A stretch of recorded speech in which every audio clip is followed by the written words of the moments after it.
Ah, my people. Let me tell you about Nigeria, the giant of Africa. Nigeria is like that big brother, strong, lively, and full of stories. With over 200 million people, it's a never-ending party. Before Nigeria became one, it was many places, each with its own people and way of life. So how did all these people become one country? This is the story of how our beloved Nigeria was built. The story of Nigeria is about strength, coming together, and hope.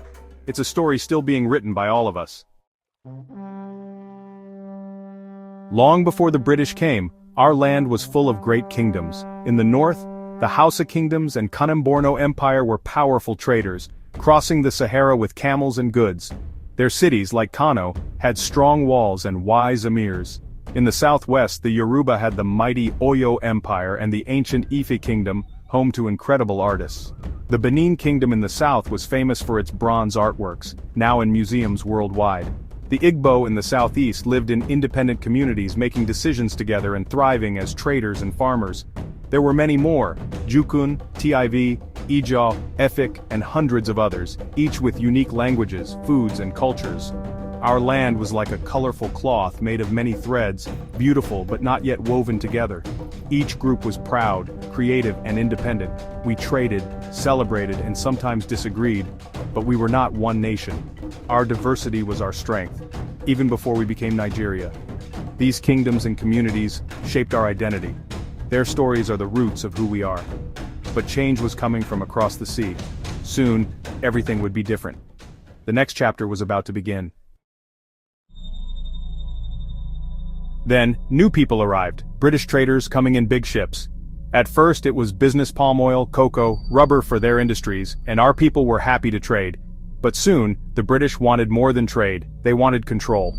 This was the start of colonization. They interfered in our kingdoms, supported rival leaders, and brought soldiers with powerful guns. One by one, our kingdoms fell under British rule. By 1900, the British had created two big territories: the Southern Nigeria Protectorate and the Northern Nigeria Protectorate. The South included Yoruba, Igbo, and Niger Delta lands. The North covered the Hausa kingdoms and others. These were like two separate countries, ruled differently by the British. The North was ruled through emirs, the South more directly. It was like two pots of soup on the same fire, not yet mixed. Our people resisted, but the British had the upper hand. It was a difficult time, but it set the stage for something bigger. The British were about to make a decision that would change everything. The story of Nigeria was about to take a new turn. The British found it expensive to run two separate territories.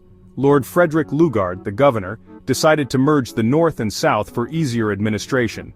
On January 1, 1914, the Southern and Northern Protectorates became one country, Nigeria. The name Nigeria came from the River Niger, suggested by Flora Shaw. Just like that, all the different threads were woven into one cloth. But nobody asked the people if they wanted this union. Over 250 ethnic groups with different languages and cultures were suddenly one country.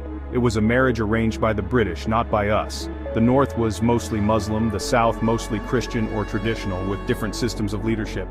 Bringing everyone together created big challenges. This was the start of the Nigerian experiment: how to live and work together as one nation. The amalgamation of 1914 is the official birth of Nigeria. It was the beginning of a complex, beautiful, and sometimes difficult journey. Our story as one nation had begun. After 1914, Nigeria was one country on the map, but not yet one family. The British built railways connecting north and south, and people began to mix, trade, and learn about each other. English became the official language, helping us communicate across hundreds of local languages. Schools were built, creating a new class of educated Nigerians, doctors, lawyers, teachers, who dreamed of self-rule. But the British also used divide and rule, favoring some groups over others, planting seeds of division. Ethnic competition and suspicion grew, making unity difficult. Yet, funny moments emerged: cultural clashes, language mix-ups, and the birth of Nigerian Pidgin English.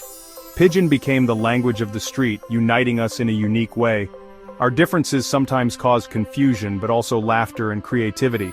Through it all, we started to see ourselves as Nigerians. The journey to unity was messy, but it brought us closer. Our shared experiences shaped a new national identity. We learned to celebrate our diversity. The foundation for independence was being laid.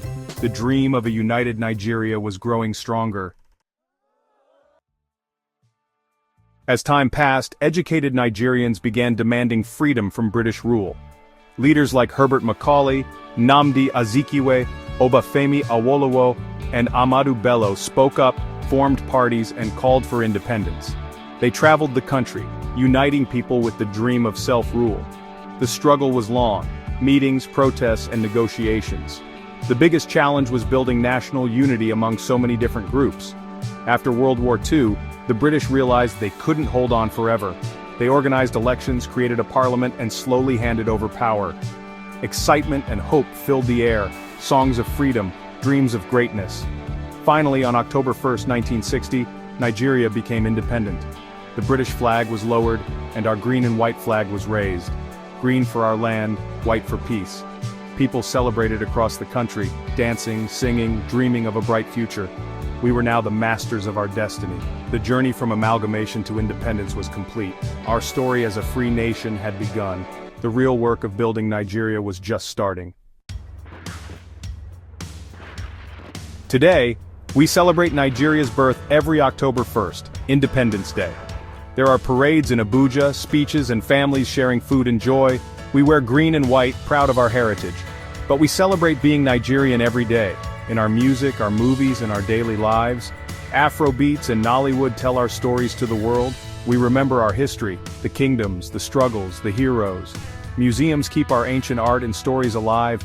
Understanding our past helps us face today's challenges. The divisions from colonial times still exist, but we work to build unity.